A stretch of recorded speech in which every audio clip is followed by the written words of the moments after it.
So glad.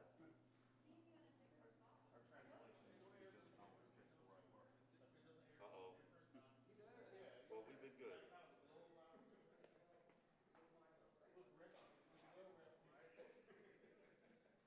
So George Kittle got hurt, and they even draft some.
We'll resume our fantasy football discussion later. They interrupted our fantasy football discussion. This whole work thing keeps getting in the way. This whole work thing.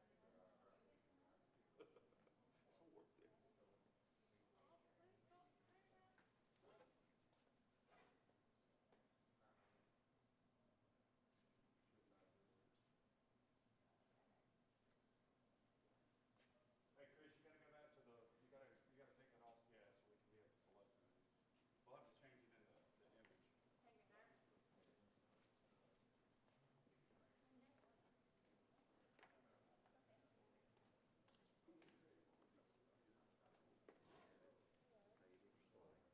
how are you? It is Monday. You don't work weekends, do you?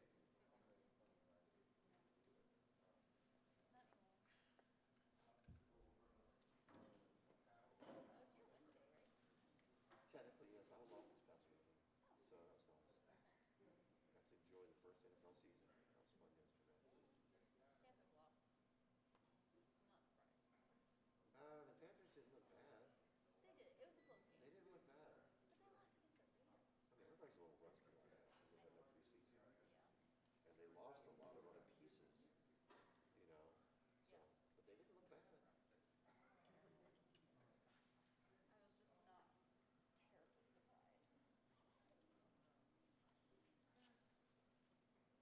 The Saints won. That's what makes me happy. You know, I'm okay not being on the screen.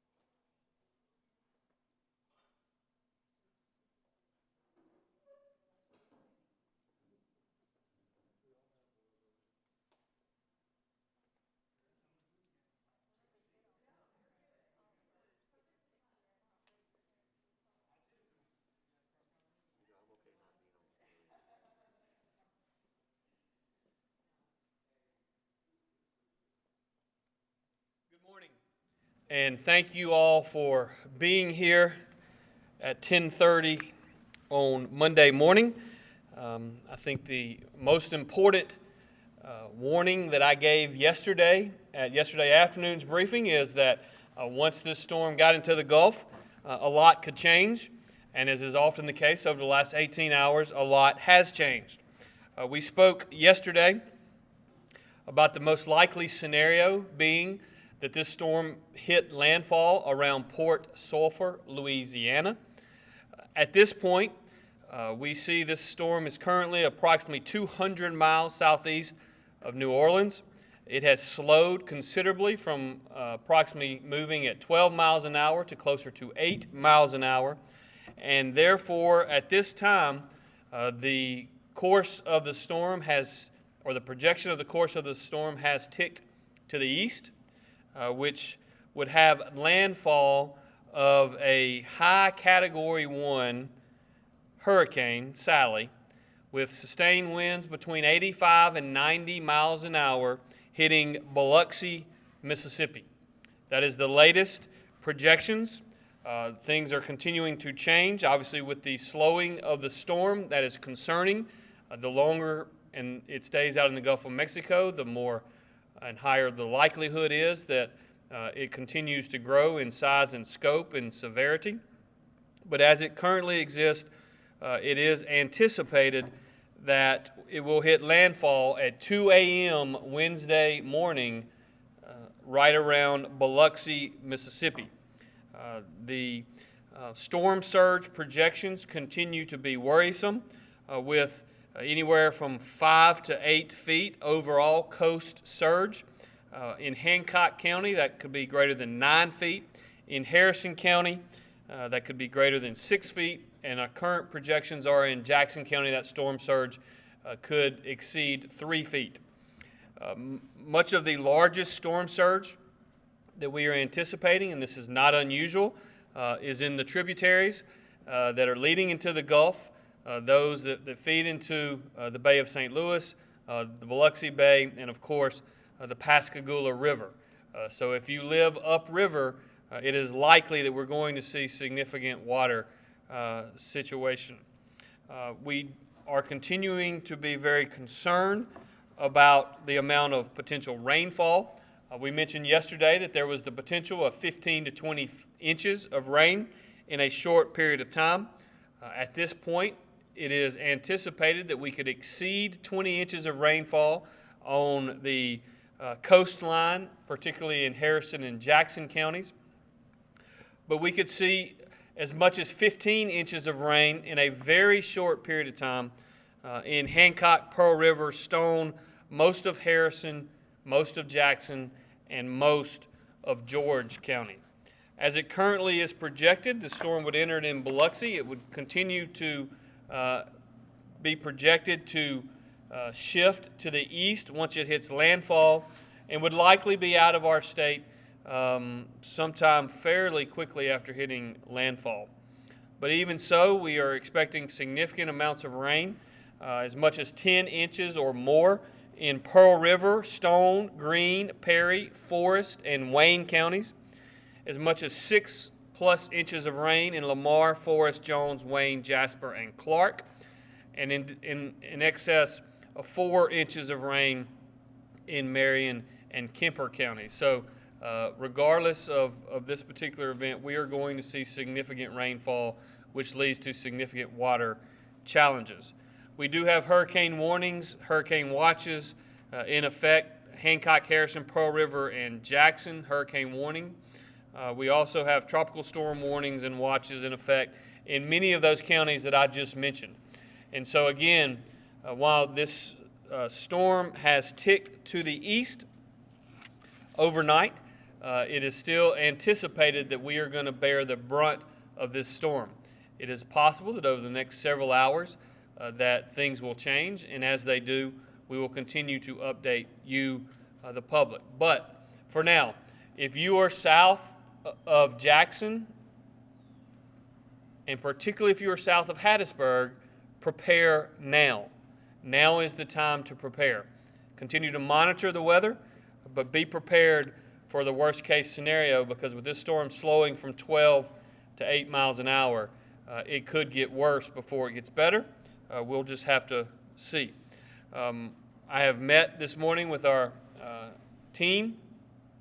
Obviously, we have behind me Director Michel and General Bowles of MEMA and the National Guard. I'll give both of them the opportunity to give you an update on our planning.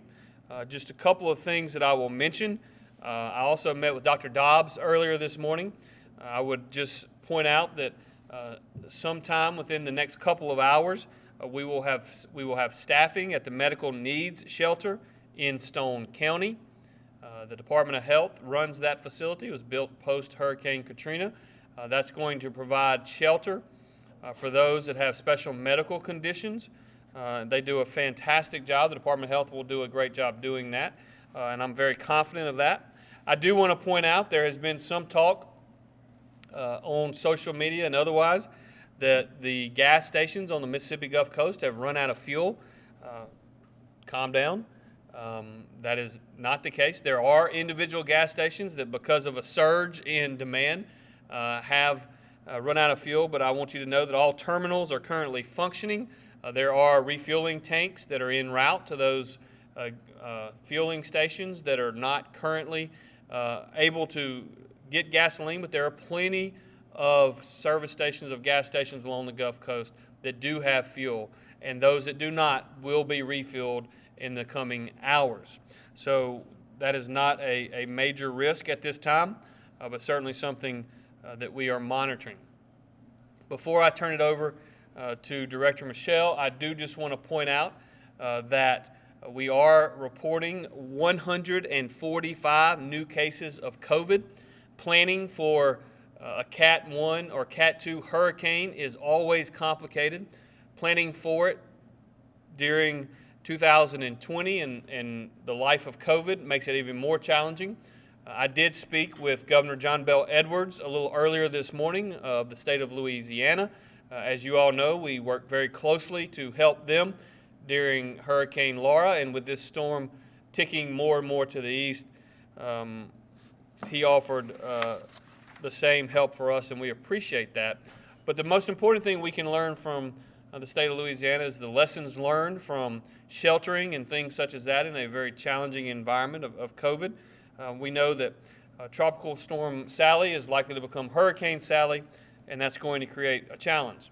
But with respect to COVID-19, we do have 145 new cases reported today. We have, unfortunately, 9 new fatalities, but all 9 of those new fatalities are actually from vital records. And so we have, for the first time in many months, taken our 7-day average of new cases of COVID below 3,000. According to the White House, we are no longer in the red zone of COVID-19 in Mississippi, which is a 7-day period of at least 100 cases per 100,000. That is a positive development, but that is because of the efforts of the people of this state. You have stepped up and you have made a difference.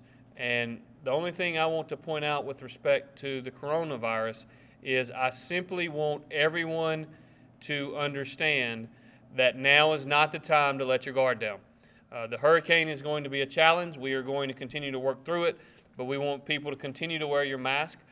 We want people to continue to socially distance. We want people to continue to be aware, not only weather aware, but also virus aware. And certainly as I look out around this particular room, people are continuing to do that, and for that I am grateful.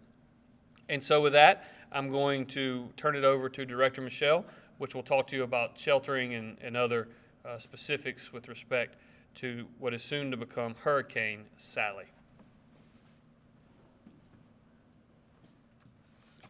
Thank you, Governor. Good morning, everyone. Just to point out a few things, just want to talk about the risks that we're looking at here. They really have remained unchanged from yesterday, and that's flash flooding, wind gusts, and tornadoes. With that type of combination of weather, we can expect a large number of power outages. So individuals need to be prepared for being without power for some times. As you all know, we have exceptional line crews here in the state of Mississippi and along the southern part of the United States that will do their best to restore power to you as quickly as possible. As this storm has shifted to the east, it has taken some portions of northwest Mississippi somewhat out of this severe weather, but if you are in the southeastern portion of the state, you can expect to experience all of these conditions of flash flooding, wind gusts, and tornadoes.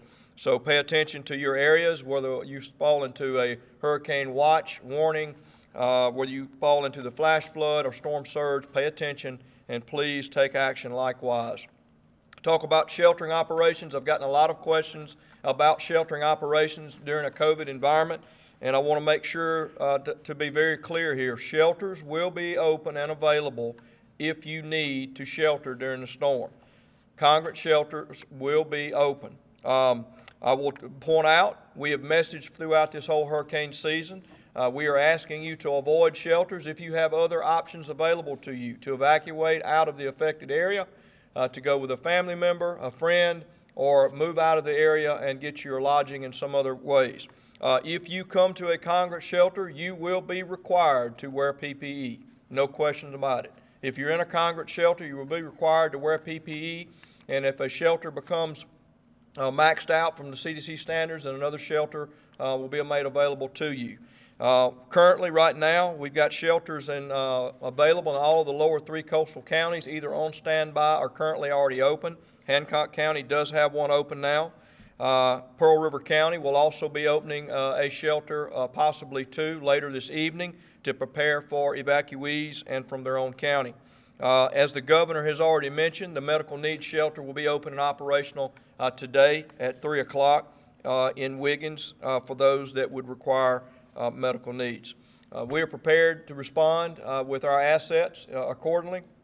And one final comment to make is that I realize it is frustrating when you hear about a storm coming about and ends up not being quite as severe, but I want to remind everyone, as the governor mentioned, this storm has changed even since the update that we had at 5 a.m. this morning. One thing that I've noticed consistent about this storm is that the wind speed projections increase by about 5 miles an hour every time we get an update. So the potential for this hurricane to make landfall in Mississippi at greater as a Cat 1 does still exist. So please be mindful and take actions accordingly. Thank you. Thank you, Director Michel. At this time, I'm going to ask General Bowles to give us an update, and then we'll do questions. This morning, the National Guard briefed the governor that we have our engineering assets in place, we have our aviation assets in place, and we have security assets in place, which would be MPs and other soldiers. What's a little bit different about this storm is that we've postured some responsiveness at Camp Shelby, Mississippi. Yesterday we were thinking we might be able to pivot down 59, but this also gives us the ability to pivot down Highway 98 or Highway 49 if needed. In addition to that, we still have our assets on the coast to respond to any coastal needs. With that said, we've reached out to our neighboring states. They've reached out to us with the National Guard support, so we've got plenty of National Guard support available. And at this point, Governor, we also are able to support the COVID response without any change in our support there. That's all I have. Thank you. With that, I'll again thank you all for being here and open it up to questions, and I'll start with Scott. Governor, you said you want, Director Michel said that they want people to wear their masks and continue social distancing. The executive order is about to expire. Are you going to extend that in light of you want everybody to keep doing it? Yeah, so we actually extended the executive order. I signed it late yesterday afternoon. The executive order is extended until the end of this month in terms of the statewide mask mandate. We did make several changes to the EO. We made the decision to allow, for example, restaurants to increase their capacity limitations from what was 50% to 75%. We allowed restaurants to increase their total size of an individual party, which was limited to 6. It is now limited to 10, where those restaurants have the ability to have their tables spaced out by 6 feet. In addition to that, we also allowed other private sector entities like retail operations as well as gyms to increase their capacity limitations from what was 50% to 70%. We have had a tremendous move towards progress in our state since we reached our peak on June the 26th. We had a 7-day moving average of 1,381 cases per day 7-day average on June the 26th. Today, that number is approximately 412. So over a 65% decline in our daily 7-day average, or weekly 7-day average. But we're not done yet. Today's number of cases of slightly over 140 was the lowest number of cases we've had in recent memory. And so we are seeing tremendous progress. And by the way, I want to point out that we were able to do that at a time when we reopened K through 12 public schools, at a time when we reopened our community colleges, at a time when we reopened our institutions of higher learning, at a time when the vast majority of private sector entities, while they may have had limited restrictions on them, they were operational, they were functional. Our economy is functioning. But yet, because of the efforts of the people of this state, we are making progress not only from an economic standpoint, but also from the standpoint of reducing the amount of virus that is in our local communities. And so we did extend the executive order until the end of the month, but we did loosen restrictions considerably on private sector entities.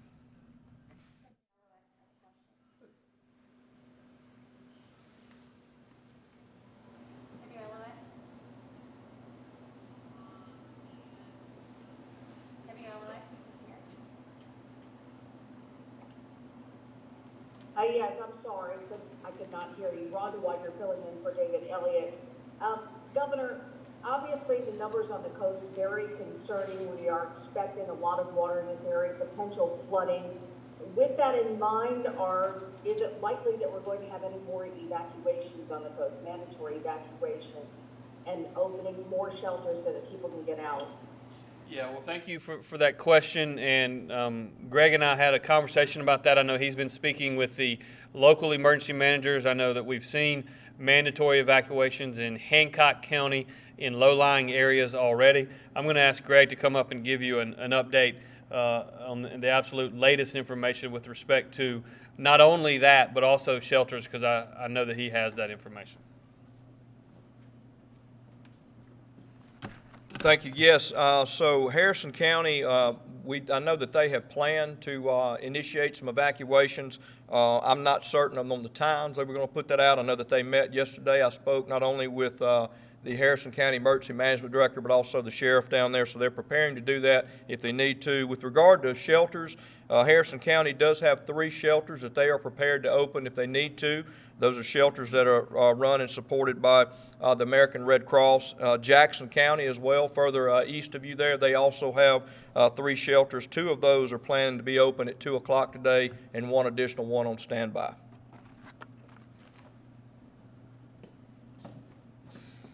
I do want to take this opportunity to mention our local emergency management officials, particularly in our 3 coastal counties, Hancock, Harrison, and Jackson. They are just the best in the business. They're fantastic. They know what they're doing. We are here to work with them, and I just want to thank them for their efforts.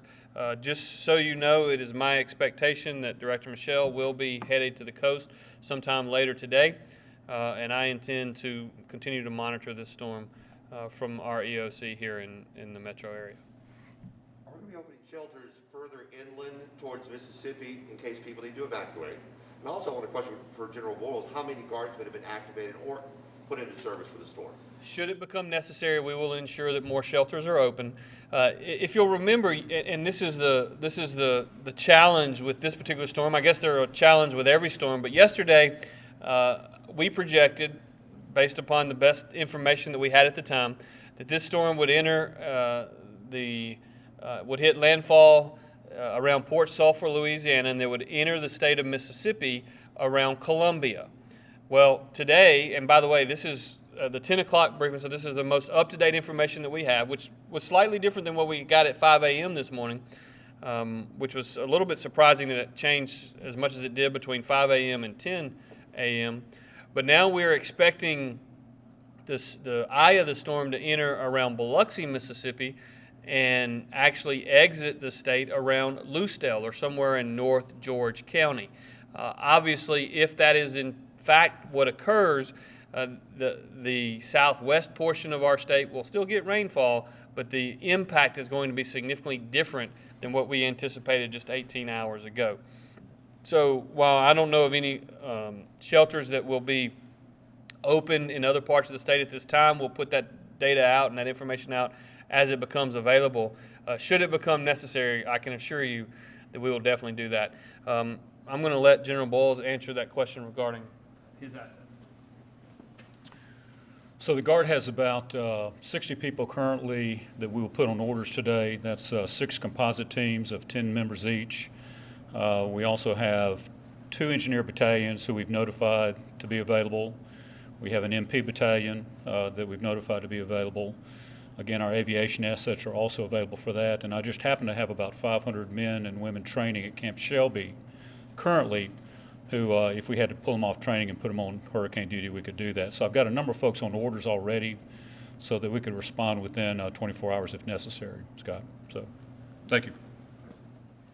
Thank you, General Boyles. The 6 composite teams are, those 10-member teams are really focused on search and rescue, and so should that become necessary. Now, we're fortunate as a state in that there are a great deal of assets on the Mississippi Gulf Coast that are capable of search and rescue, everything from the Department of Marine Resources to our Wildlife, Fisheries, and Parks teams, as well as local law enforcement teams have search and rescue. But we're going to make sure that whatever assets are needed to help the people of Mississippi, we will make them available without question.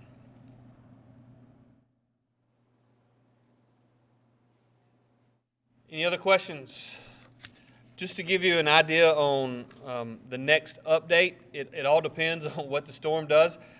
When it becomes necessary to provide additional information to the people of the state, we will do so.